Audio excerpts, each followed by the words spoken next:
This is Houston. Say again, please. Houston, we have a problem.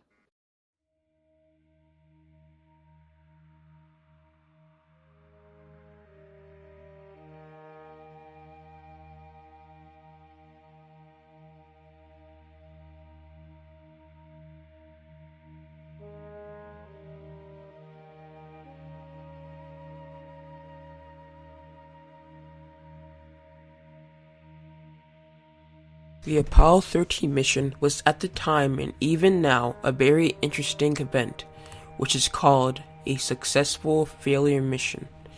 The things transpired could have cost them their lives. However, let's get caught up with the history of space exploration. During times of the 20th century, technology has been getting advanced.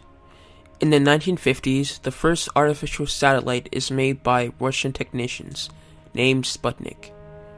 Just after World War II, in 1957, a German scientist, Fritz Zwicky, launches another object in space.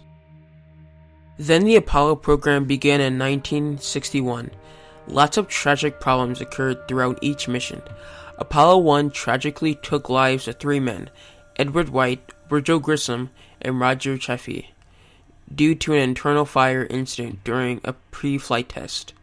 Skipping ahead to Apollo 17, men were able to reach the moon and back.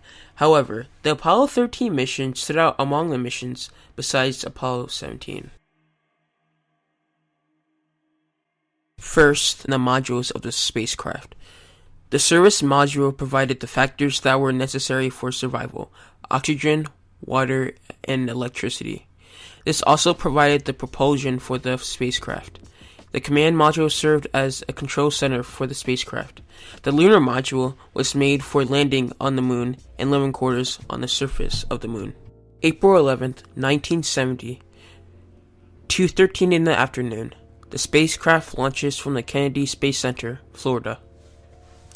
The process of entering the Earth's orbit and heading to the moon went as planned. During the first 2 days, the crew encountered minor problems, but nothing that would affect Apollo 13. The capsule's communicator, Joe Kerwin, says, "The spacecraft is in really good shape as far as we are concerned. We're bored to tears down here." At 55 hours, the crew just finished up a TV broadcast about their experience in space. 9 minutes later, a tragedy occurs. Oxygen number 2 exploded, causing number 1 to fail as well. This caused the command module's normal supplies to be lost. This occurred about 200,000 miles from Earth. The message came across in the form of a bang and loud vibration. They contacted headquarters. This is what they said.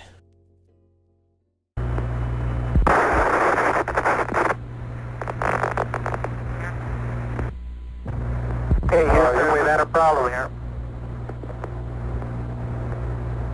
Say again, please.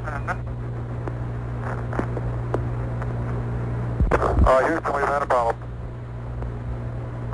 Main B bus undervolt. Roger, main B undervolt. Stand by 13, we're looking at it. Okay, right now, Houston, the voltage is looking good. We had a pretty large bang associated with the caution and warning there. And as I recall, main B was the one that had a amp spike on it once before. What it means by main B bus undervolt is the electricity being used throughout is dropping volt by volt. The crew came up with a plan to travel around the moon using its gravity to prevent any more electricity to be wasted and lost. They shut down every non-essential system in the spacecraft. A few hours before splashdown, they powered up the spacecraft and prepared for splashdown. The Apollo 13 crew returned safely on April 17th. The spacecraft was redesigned to fix problems before. This video shows what would happen if Apollo 13 wasn't successful when trying to get back home. You don't have to be a space freak to know the story of Apollo 13. Chances are you saw Ron Howard's 1995 film which told the story to the world. You know that astronaut Jim Lovell and his crew had to abort their trip to the moon when an oxygen tank exploded 200,000 miles from Earth. You may remember the men had to use their lunar lander's rocket engine to get back onto the proper course for Earth. And you know what would have happened if the astronauts had failed. They would have missed the Earth and died a lonely death in space when their oxygen ran out. Even more chilling, their bodies would never have returned, because Apollo 13 would have circled in space forever. Or so I always thought. It's the story in just about every published account of Apollo 13, including my own book, A Man on the Moon. And it's what I still believed in early 2000 when I asked Analytical Graphics to create some simulations of key moments from the flight. A few weeks later, I got a call from Bob Hall, one of the technical experts there, telling me that something strange had come up. Hall and his team had been working on a simulation showing what would have happened if the astronauts had failed to get back on course. In the simulation, Apollo 13 misses the Earth as expected.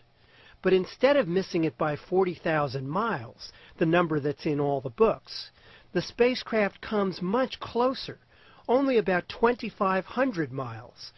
Then it follows a new orbit that stretches 350,000 miles out into space before it falls back toward Earth again. At first, it looks as if the old story is still correct. But then comes the really big surprise. In the simulation, the spacecraft passes about 30,000 miles from the moon, close enough for the moon's gravity to change its orbit. Now, when Apollo 13 heads back toward Earth, it's on a collision course. On May 20th, 1970, 5 weeks after the explosion, Apollo 13 plunges into the atmosphere and burns up. I was just as startled to hear this as Bob Hall was. We both wanted some kind of confirmation. So I put him in touch with Chuck Dietrich, a flight controller who helped get the Apollo 13 astronauts home. Dietrich went digging into his own files from 30 years earlier, and he found data that confirmed the simulation was right.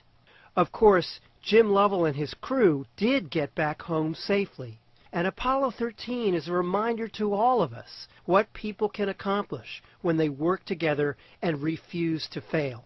I still think it's a story that will be as exciting 100 years from now as it is today. And now it's even more interesting than it was before. I'm Andrew Chaikin, author of A Man on the Moon. The Apollo 13 movie might be for entertainment and action, but the true story of Apollo 13 makes you realize how much NASA's reputation was scarred, but how they showed a great example of how NASA solved problems in space that were life-threatening and benefited them in the end.